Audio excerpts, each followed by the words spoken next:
Hello, good people. Good evening.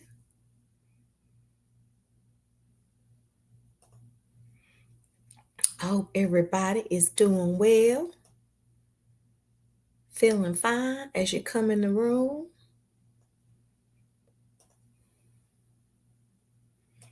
Happy Tuesday.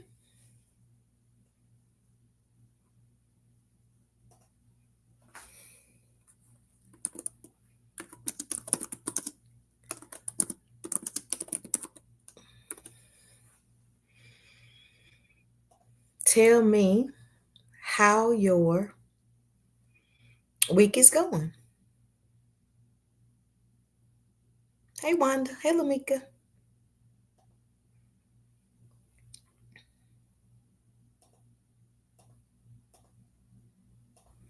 Let me know. Hey, Brother Greg. I am about to share. Why don't you share? Let's share together. Come on. Share with somebody.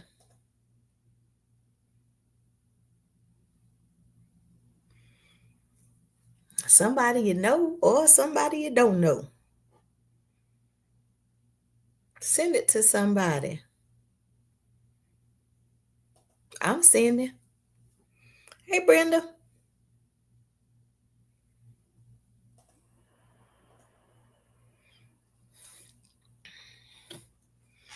I'm hitting up all my peeps. Hey, JB. I can see y'all a little bit now. I got my stuff set up on time. Hey, Brittany. Hey, Miss Stephanie.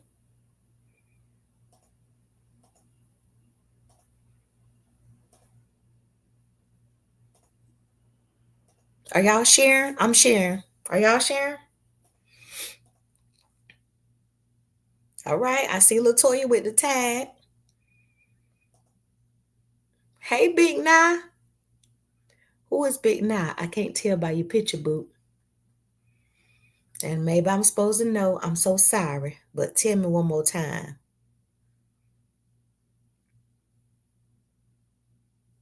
Come on and share with somebody. Reach out and touch. I don't think that applies, but it might. I'm getting ready to come back in just a second and see what everybody's up to.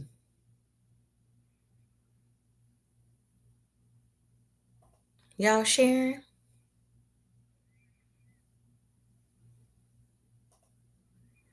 Okay, I'm coming. I'm coming. I'm coming. I'm coming. I'm coming. I'm coming. I'm coming. All right.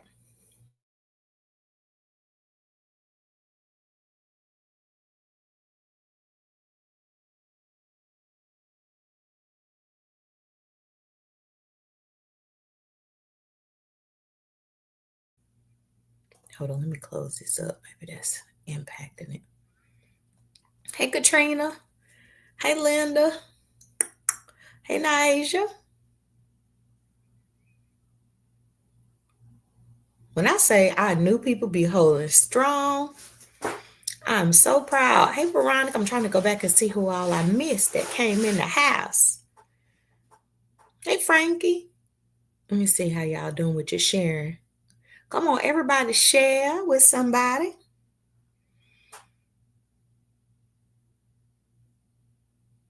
Yep, Lisa got it. If it is your, oh, that's nah, my praise dancing baby. Let me put my phone on silent.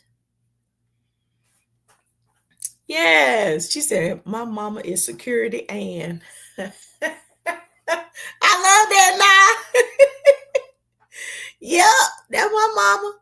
Y'all, our babies be on TikTok on the Bible study. I need y'all to know. Hey, Vicky. Okay, so our icebreaker tonight. My day has been, it's been a day. It's been a week. Y'all just pray for me. Please pray for me. I need it this week. Hey, Cassie. Hey, Betty. She said, Mama is security, and that gives me so much joy. There used to be a young lady at the Butner Church. Nah, and she was a tall lady like your mama, and she did the announcements, and she would be like, "Oh no, I'm the announcer." Like nobody could ever remember her name, but they were like the tall girl that do the announcements. Hey, Takesha and Share. Hey, Frederica. Y'all doing good. Keep sharing. Better share. Tag somebody. Yes, Angelica, pray for me. I've had a rough week. Y'all know I don't pretend. I've had a rough week. Yes, the babies are sharing on TikTok. All right. So, hey, Michael. Um, so the icebreaker question. Icebreaker question for tonight before I do our announcements is when you think of children, right? From your auntie, uncle, neighbor, friend, whatever, mother, father, when you think of children, what is the sweetest age? What is the sweetest age for children? And tell me why. Even if you don't have them, like what's the best age? What's the sweetest age for children? Hey, Brother Vaughn. Hey, Teresa. What's the best age for those children? And what makes it the best age? Hey, Miss Gloria.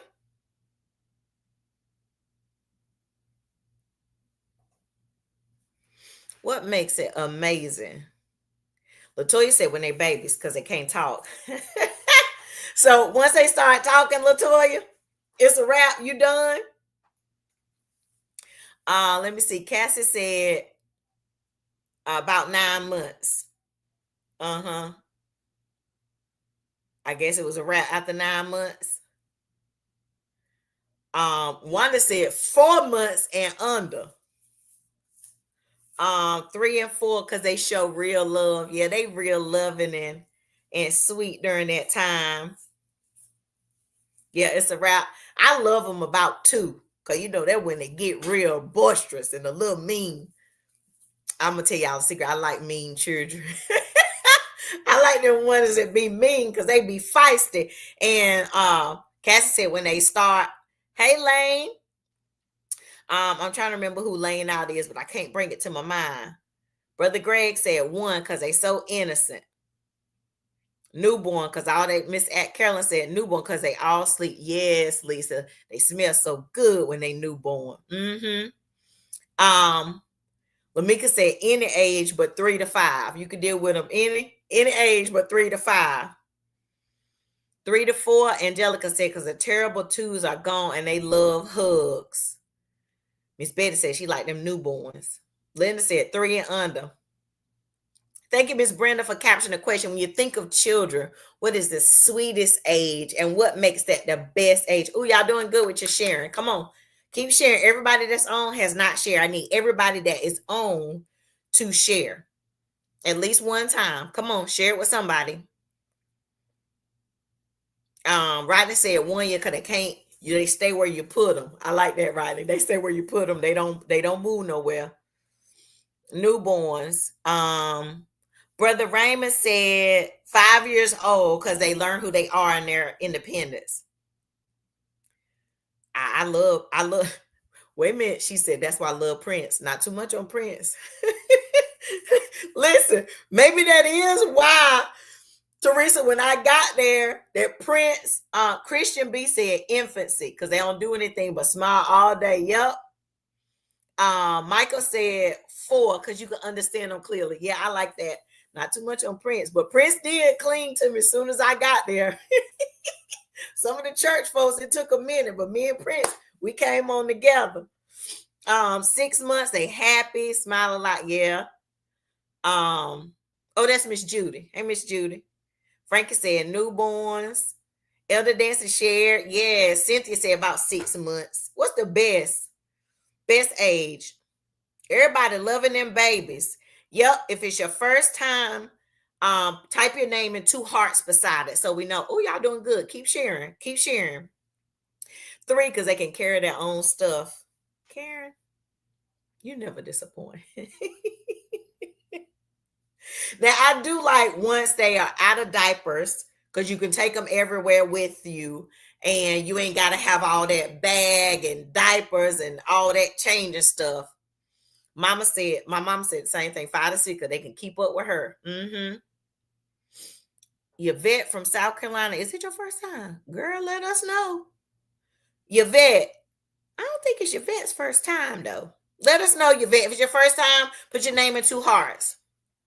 Veronica said, about time they get 7, they become road warriors. You could put them in the car. Judy said 2 to 5 because they got a lot of questions. Is that a good thing? But why? But why? You know, that's where they get to that age. But why? Yvette said she liked the young teenagers because they can ride out and they good company. Yes, because when we went on the church trip and I had the teenage girls in there, they was good company. They didn't talk too much, but they didn't talk a little. They was just right. Denise said after one day, Denise, after their first day, that's it. Oh yeah, Yvette said this ain't her first time. She said, I'm a veteran here. I belong here. I'm a part of you people. That's right, Yvette. You're one of us. Sierra Denise said they can fix their own drinks, ask for food. They think like little adults. And yeah, you can have a real conversation. I feel that. Sandra said she liked the teenagers because they blossom into their own. Teenagers don't bother me. It's that 10, 11, 12.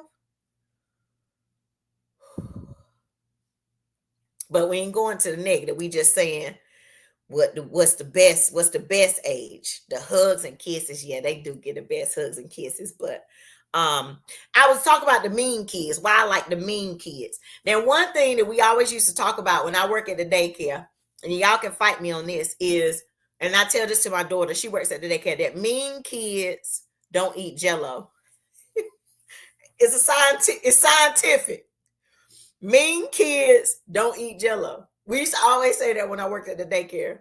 We just believe it was a scientific fact. If they didn't eat Jello, oh, they was gonna be a handful. Anytime we give them Jello for that snack, and they be like, I'd be like, oh, they finna be the worst. Mean kids don't eat Jello. The other thing is when you have one of them kids that walk on their tiptoes all the time, they be mean too. Y'all ever seen one of them babies that walk on their tiptoes all the time? Elder Tan, it's scientific. You can't fight science. It's not science. Yeah, that's what we used to always say. I don't know. So let me give some announcements while you guys continue to talk about the kids. So a couple of things. Oh, wait a minute, let me get announcements.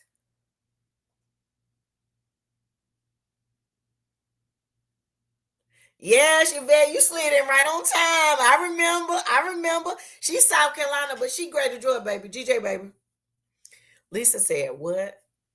I know sometimes when I say stuff, y'all be like, but will y'all indulge me today? Because I told y'all my week has been good. Good. Is that true, Elder Treba? Mean kids don't eat Jello. Elder Treba, are you backing me up? Because you're an educator. So if you backing me up, then I know it's true. Tell me, Elder Treba. You said yes, but is that true? Mean kids don't eat Jello. Think about the kids that you know and ask them, do they eat Jello? Let me do some announcements. We're out of juices in children's church. We're out of juices. So please pick up some juices for the kids if you're out this week. I need all graduation information to Sister Donia. So if you got information about graduates, all of their awards. I know y'all get mad when I read all the kids' awards, but how do I say this in a way that is nice?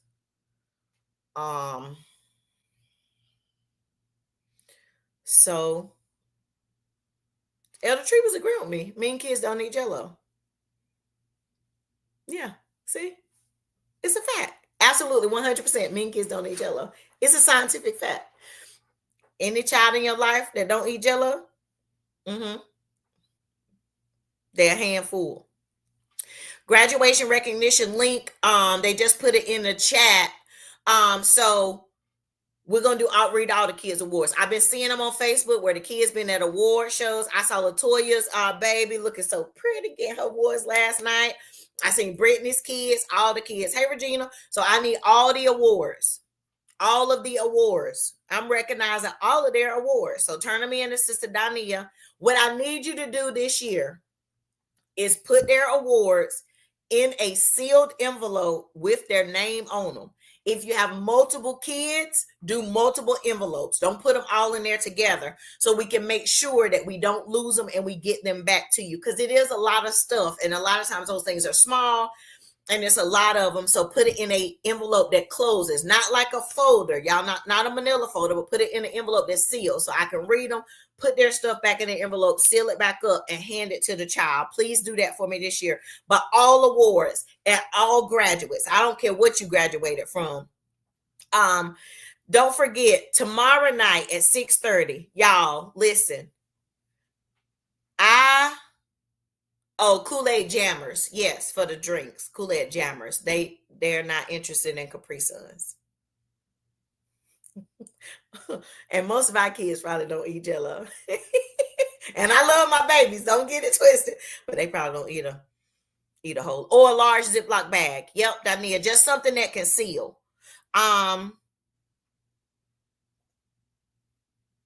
Yeah. Maggie said 8 months to 3 because they lovable. That's the age for her. Okay, Maggie. Did everybody share? Y'all almost there. Like y'all are almost there tonight. Almost there. Come on, I need everybody to share. But tomorrow night, even if you're not on any ministry, I need all ministry leaders to be there with me tomorrow night. But if you're not on any ministry, you're not working on anything, come and meet me tomorrow night. Jump in and help me out. Like, I need all the help I can get for this Youth Super Weekend. It's going to be absolutely amazing. But y'all, it's going to be a lot of work and I'm going to need a lot of help. So come help your pastor out. Meet me tomorrow night at 6:30 for that meeting. And then y'all also have been doing like so amazing, bringing in washing powder products. Elder Tan is starting to go pick up the card so that people can get free washes, because on May 31st we're going out and we are gonna do our evangelism for the month, but we're gonna go to the laundromats and be a blessing to people. I'm so excited about that. And y'all are doing great, but please make sure that you continue to bring in your pods or fabric softener, but I'm saying that wrong. Not fabric softener, the dryer, the sheets. I don't put that in my laundry, y'all can tell, but the sheets, put those things so that we can package them up and give them out to people. As you guys know, let me tell y'all something as I get into the lesson. One of the things about God is God is so amazing. Let me tell you why. So, we've been going through the book of Proverbs, and I look at the stuff, I time it out for us, what we're going to study, but I don't think through everything. And then how God just put us on being truthful and honest with each other to fit in with Mental Health Awareness Month. And then tonight we are going to the book of Proverbs. We're still in Proverbs 6 and 16. Proverbs 6 and 16, if somebody would capture that for me. But tonight we're talking about hands that shed innocent blood. So there are 6 things that the Lord hates, 7 things detestable to him: snobbish eyes, a lying tongue, hands that spill innocent blood, a heart set on wicked plans, feet that run quickly to evil, a false witness who breathes lies, and one who causes conflicts among relatives. Tonight we are going to deal with hands that deal innocent blood. And so it's just so profound because we've had several losses within our church or connected very closely to our church this week. And tonight I'm going to teach you about the value of life. Why all life is valuable. And it's just amazing to me how so often God just sets up timing for us. Elder Nancy sent me a text about it this week, and she was saying, I like how you tied in, to mental health. And I'm like, really is the Lord that times that stuff for us. And God is just so amazing in that way. And then all that we have going on, Brother Fred Lee Anthony passed. We know him as Little Buddy. That's Miss Shirley's husband. Shantella's grandfather, Vanessa and Sabrina's father, John, Shouting John. Y'all know Shouting John, his father-in-law. And then Sister Denise lost her grandmother. So just a lot of loss that has been happening. And then God sends us tonight to talk about the value of life. God is just amazing. God is just amazing. When he thinks about those little things, y'all, in the midst of everything that's going on in the whole universe, like when God operates like that, it just blows my mind. So tonight, the text says about hands that spill innocent blood.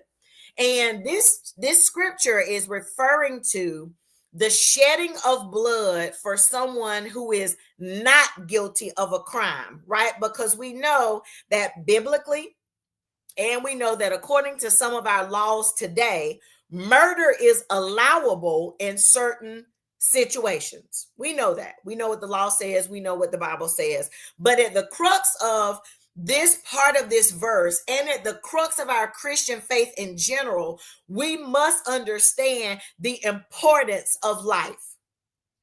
We must understand why we must safeguard life, why we must cherish life, and why we must understand the sanctity of life. And I just believe God always sends us what we need at the right moment. So I want to talk about tonight why valuing life, valuing our own life, valuing the lives of others is so important. The first reason is because life is fleeting. Life is unpredictable. Thank you, Jen Lachey. It cannot be controlled. It cannot be foretold. Wait, pause. Let's do a quick pop quiz. Let's go back. We've been in Proverbs for a while now, right? Proverbs is one of the books of what? I'm going to throw that question in. Proverbs is one of the books of, come on, tell me in the chat. The first reason why we should value life is because life is fleeting. It's unpredictable. It cannot be controlled. It cannot be foretold. Life should be valued because we never know when the quality of life will change, or we never know when the length of life will change. We don't know how long it's going to be. And y'all got it. It's one of the books of wisdom. Y'all are so smart. We never know how long it's going to be, and we never know how good it's going to be. Life is fleeting. And we've got to make sure that we understand life when we look at life from that lens, when we are putting a value on life, understanding that life is unpredictable. And this is not just about death. It's about life in general. Life is unpredictable. Listen, James 4:13. James 4:13. Y'all are so smart. Can y'all put that? Yes. Proverbs is one of the books of wisdom. So for those that are new to our Bible study, you know, the Bible is broken up into different types of books. There are books of poetry, books of wisdom. They're the books of the law, but Proverbs is one of the books of wisdom. I got a bonus question. Y'all ready for the bonus question? What are the other books of wisdom? It's 5 in total. What are the other ones? What are the other books of wisdom? So James 4:13 says, "Come now, you who say, today or tomorrow we will go into such and such town and spend a year there and trade and make profit." James 4:14 says, "Yet you do not know."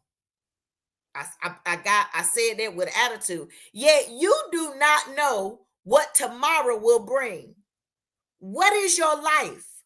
For you are a mist that appears for a little time and then vanishes. Instead, you ought to say, if the Lord wills, we will live and do Sorry, y'all hit my screen. We will live and do this or that. This text says, what is life? It's a mist. It appears for a little time and then it vanishes. We can never say we're going to do such and such. We can definitely never say, in a year, I'm going to do this. In a year, I'm going to that. We can't say that because life is fleeting. We don't know what tomorrow is going to bring. And that is not gloom and doom. That is not a fear tactic. That should put within us the inspiration to put value on life, to make sure that we are maximizing on our lives, to enjoy our lives, even in spite of all of the things that are not just right. KP, is KP the only scholar tonight that remembers the other books of wisdom? KP, are you the only teacher's pet tonight? What are the other books of wisdom? Where my scholars at? Where my scholars at? Come on, TikTok. Yeah. It's one of the books of wisdom, but it's 5 of them. What are the other 4? So we can't wait to value life until life has already slipped away. And I'm not just talking about death. It could be that the quality of life, the way that Sandra said, I'm going to catch y'all. That's all right, baby. You're going to catch us, Sandra. That's why I did the pop quiz. The Lord said, hey, make sure you go back and everybody is there. My simp got it. There you go, Sandra. It's in there. They coming with it. Yep. The 5 books of wisdom. Job, Psalms, Proverbs, Ecclesiastes, and Song of Solomon. That's how they go in order in the Bible. Job, Psalms, Proverbs, Ecclesiastes, Song of Solomon. Those are the books of wisdom. Yeah, we cannot wait to value life until life has slipped away, until we can no longer enjoy it, until we can no longer maximize on it. We can't do that. Life is fleeting. I got to go ahead and get to the nitty gritty. Are y'all ready? KP, you ready? I'm going to get into it. The other reason that we must value life and we must value, there y'all go. Y'all was coming. Maybe my internet just slow, or maybe y'all had to Google it. But that's all right, baby. We're going to learn, all of us here together.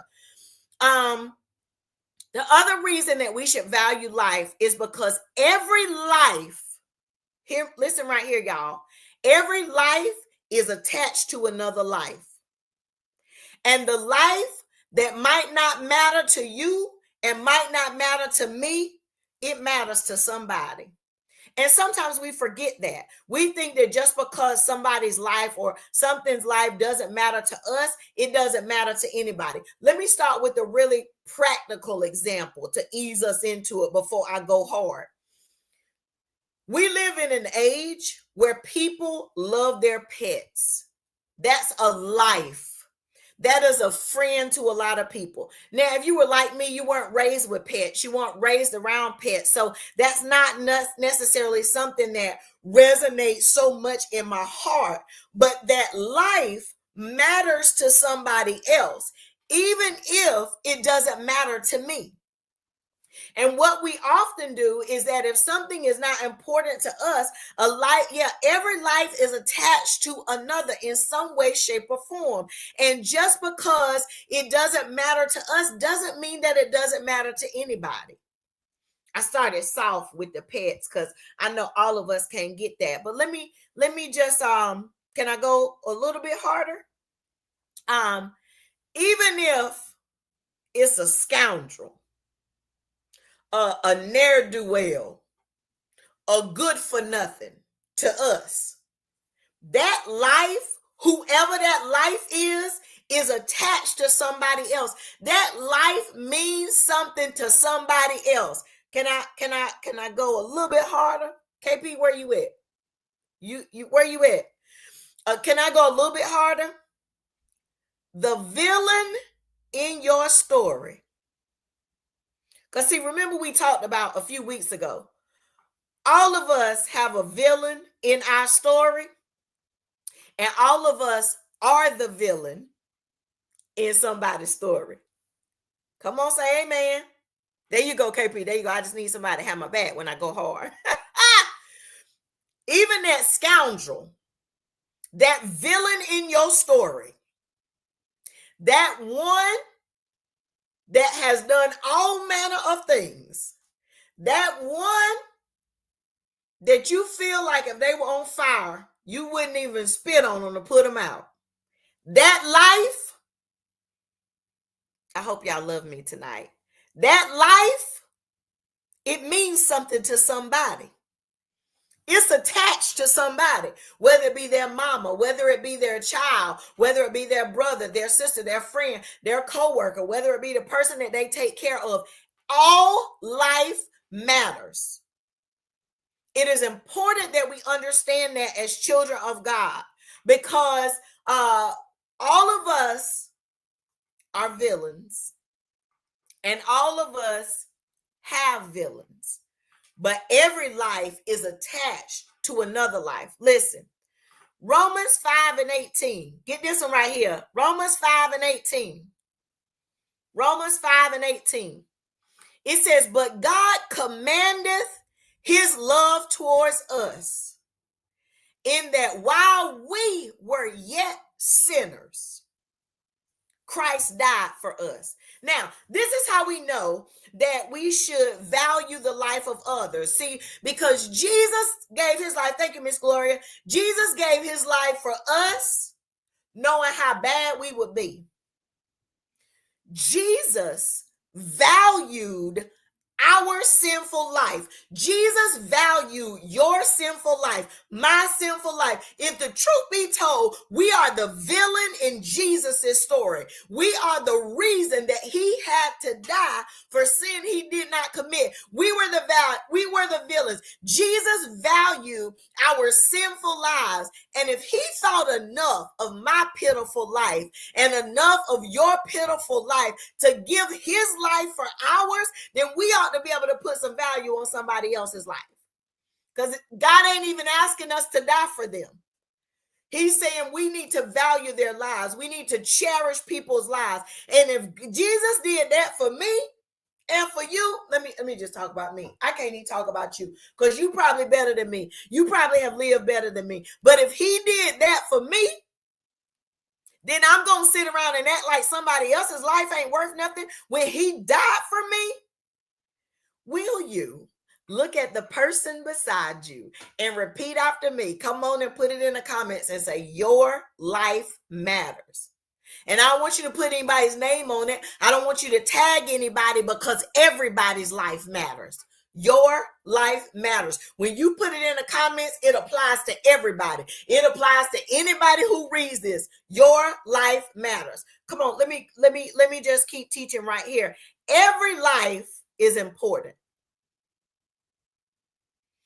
And the problem with us is that we try to put value on life based on worldly measurement.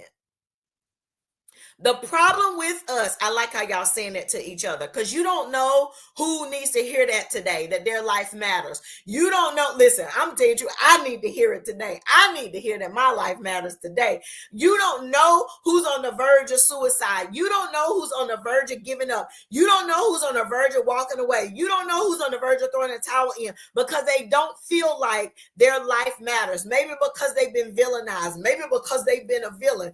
Maybe because they're guilty. Whatever the reason is, everybody needs to understand that their life matters. Listen, we measure the value of life based on worldly measurements of success. I love you too, Miss Frida. Listen, sometimes we think that if someone does not have financial value attached to their life, that their lives don't matter. We do. We tend to think that those people who have more matter more. I know y'all gonna say we don't, but sometimes we do.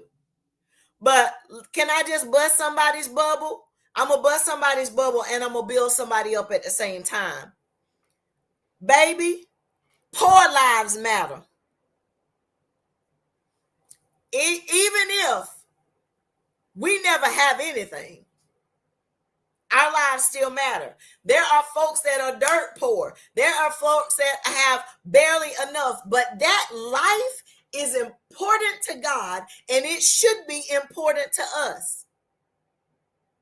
We look at the value of life based on notoriety.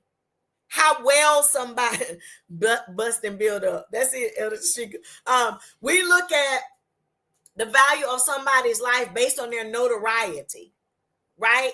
How well they're known, how popular they are. Poor people's lives matter, and nobody's lives matter. I ain't nobody.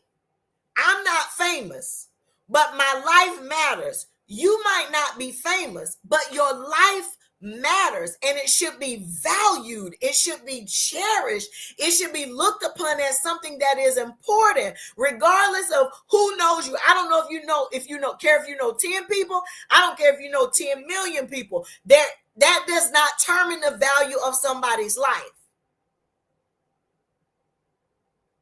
Are y'all hearing me?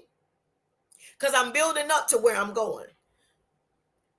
The other thing is that we measure the value of life based on how loud the life is. Let me explain.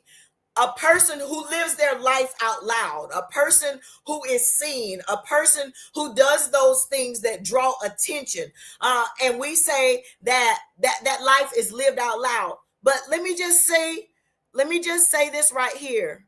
Quiet existers matter. Quiet existers matter.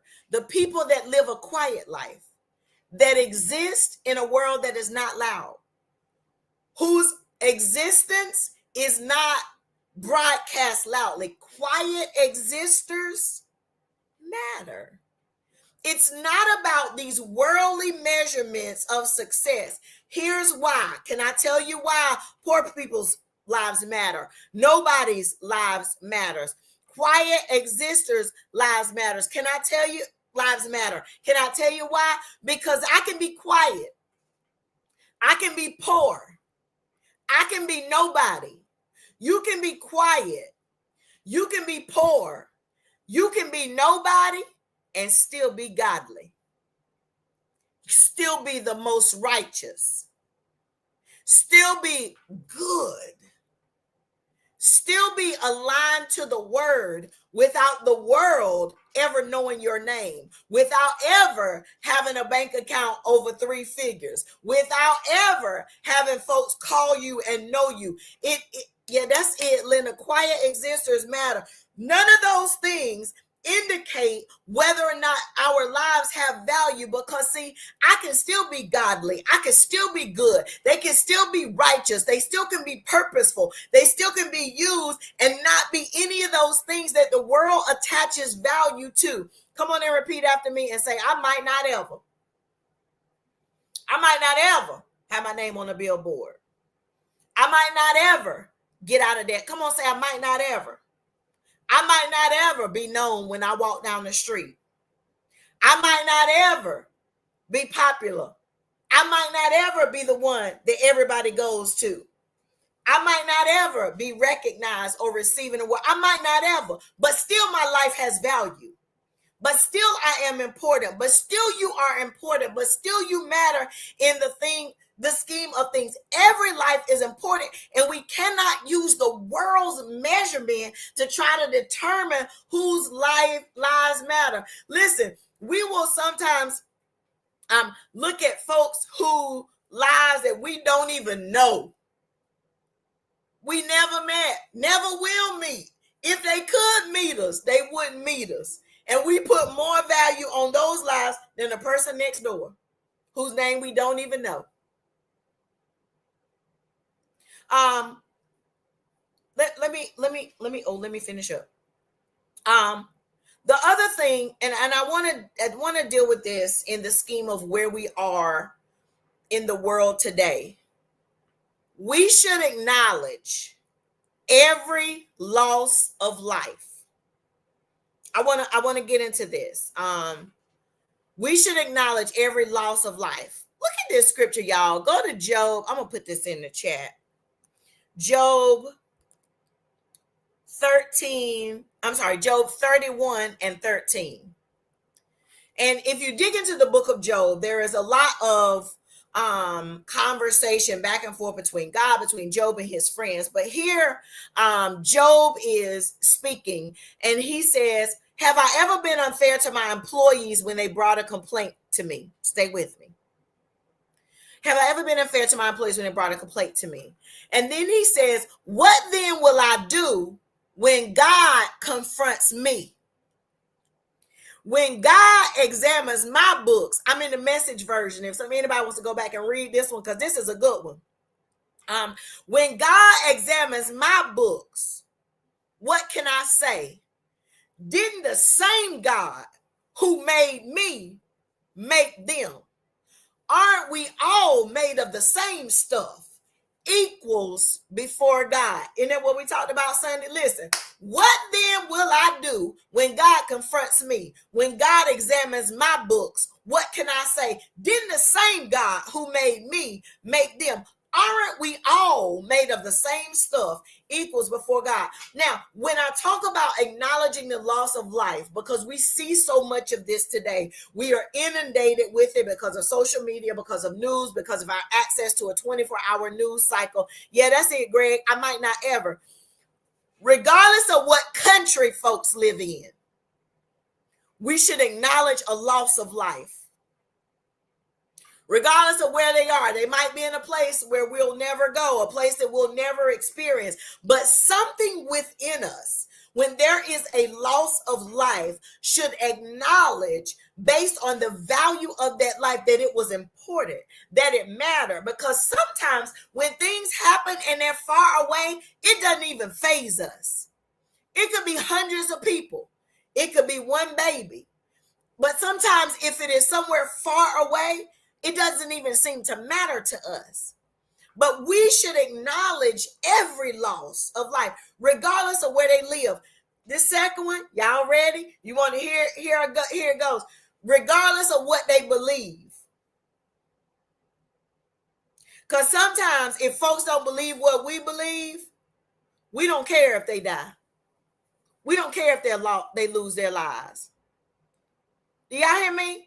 But it says, when God examines my books, what can I say? Didn't the same God who made me make them? Aren't we made of the same stuff? Equals before God. No matter what somebody believes, we should acknowledge the importance of their life. Come on now, saints. Yeah, because see, we quit drinking. We quit sleeping around. We quit using drugs. But we judge those who don't believe. Sin is sin. Sin is sin. And if we're going to continue on this Christian walk, we've got to begin to mature in our thinking and in how we love. Remember, the 7 things that God hates, all of these are related to how we treat one another. Regardless of where they're from, regardless of what they believe, regardless of how close they are to us. Sometimes if it ain't close to us, we don't care. People around us, our co-workers, lose people, we act like it's nothing. Because it's not close to us. I'm doing all right, Miss Gloria. Miss Gloria said I'm doing all right. She said I'm doing okay. So I'm going to keep going. I got 6 minutes. Regardless of how close it is to us, it should matter. I'm not saying we should fall apart. I'm not saying that we should weep as those who have no hope, as those who don't know God. I'm not saying that. But what I'm saying is we've got to start acting as if what God has created is important and it matters. Can I preach to the church right now? One of the reasons why we struggle in the church is because we only act like certain lives matter. That's why jockey so hard to be in position. That's why we always want to be recognized. That's why we always need a microphone, because we have equated that in our minds to value when it doesn't matter. All lives in the church matter. Thank you, Lord. No matter how close it is. Here I go with the practical application. No matter how they died, the cause of their death. Because sometimes we look at how somebody died and like, then what was they doing that for? They should have never been doing that. Maybe so. They had no business doing that. Maybe so. But that does not take away from the value of the life lost. Remember that every life is attached to another life. It's attached to somebody. So it doesn't matter what the cause was. It doesn't matter who was at fault. The life was lost. Psalm 116 and 15. Psalm 116 and 15. Psalm 116 and 15 says, precious in the sight of the Lord is the death of his saints. And let's not try to separate ourselves, because some of us think we saints, we ain't. And some of us think we ain't, we saints. So we're not going to delineate. We're just going to say, oh, precious in the sight of the Lord is the death of his saints. Thank you, Katrina. Life, here, I'm wrapping this up. We're going to end on good time again tonight. Life is a gift. Life is a gift. No matter whose life it is. That's why I started us off with what age is the best. What age do we love? Because that's before we start judging. That's before we start putting value on life. Life is a gift. Psalm 127 and 3 says, behold, children are a heritage from the Lord. The fruit of the womb is a reward. Psalm 127 and 20. Let me get my words right. Psalm 127 and 3 says, behold, children are a heritage from the Lord. The fruit of the womb a reward. It didn't say which children. It didn't say their children or those children or that kind of children. It didn't say that. It said, behold, children are a heritage from the Lord. The fruit of the womb are a reward. That means all life. Come on, say all life. That means all life is a heritage from the Lord. That means that all fruit of the womb is a reward from the Lord. Come on, say all life. And I just want to teach this lesson today. When we really talk about practical application, this is what this lesson is. It really is talking to the deepening of our maturity, of taking us to the next level. Yeah, a lot of that big stuff, okay, we're getting our arms around that. We're doing better with that. A lot of that stuff that we've wiped out, but I'm thinking how we treat one another. Because see, it says these are the 7 things that God hates. When it spills innocent blood. And we spill that innocent blood because we don't value all life. Do y'all receive that tonight? Last question from the pop quiz. Think about it. When we talked about the book of Proverbs, and we've been in here now, I think we're on week 15. The book of Proverbs is all about what subject? What subject is it about? Don't think too hard, because you think too hard, you're going to miss it. Received it, Miss Freedom?